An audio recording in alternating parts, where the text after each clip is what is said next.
Hi guys, welcome to the Knowledge Guide. This is Nikhil and you're watching Python. So in today's video, we are going to take up a try except statement. So for beginners, it is really simple. It is just a modification of the if else statement. If you have already done if else, then it is really easy to understand. So a try except statement is nothing but a statement which allows you to do several tasks, whether the first one is not completed or cannot be possible, so the second one automatically executes. So right now I have a simple try except statement in which I can say let's print a variable x which is not declared yet, or we can have like print failed. Okay. So right now if my x is not declared, it will give me a name error, but since it's in a trial statement, it will just simply go to the except statement. Okay. So it's like if else, it skips the first one and goes to the second one immediately. So if I declare my x, let's suppose my x is 0, then it won't go to this statement, it will directly print this one. Okay. So you can have multiple except statements. Let's suppose my second except statement is let's say print value error. I'm going to take it into a text form, but you cannot have the same except statements together. You will have to alter it.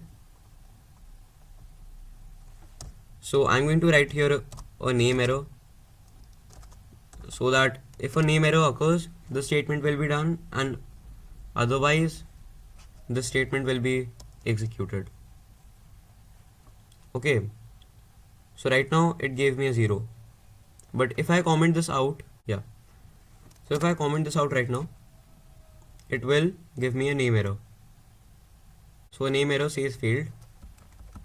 And if I, let's say, a value error can be there if suppose my x is integer, like I am making it into an integer forcefully.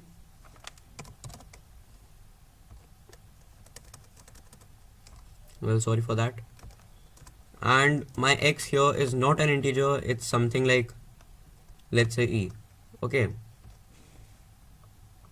So it gives me a value error because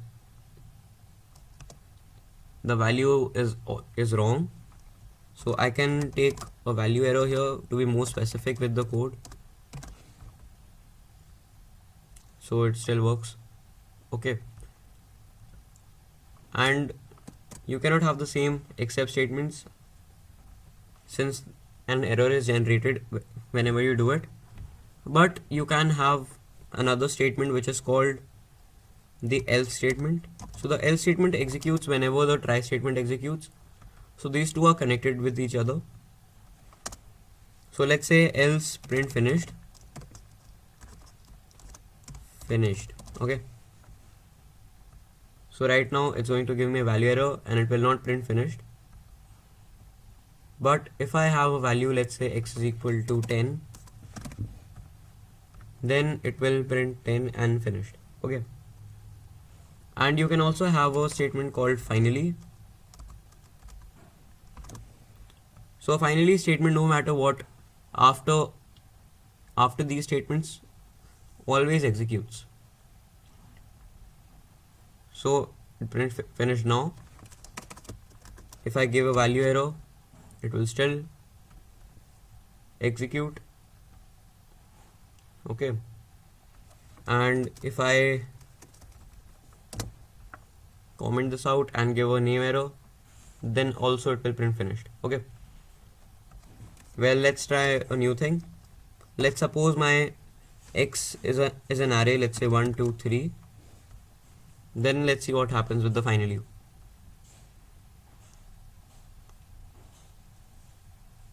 So since there were no except statements for this one, so it gave me an error.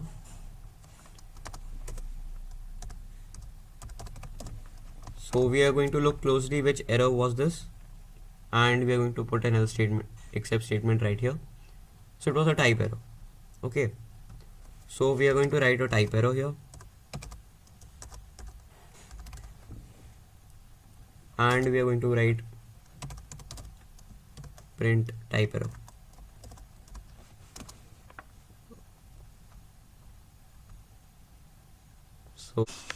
So these are some ways in which you can take up a try except statement, and you can try a statement, and then if it goes sideways, you can have many sides of it, and you can have a failsafe which will print no matter what. So this is how it works, guys, and thanks for watching and have a nice day.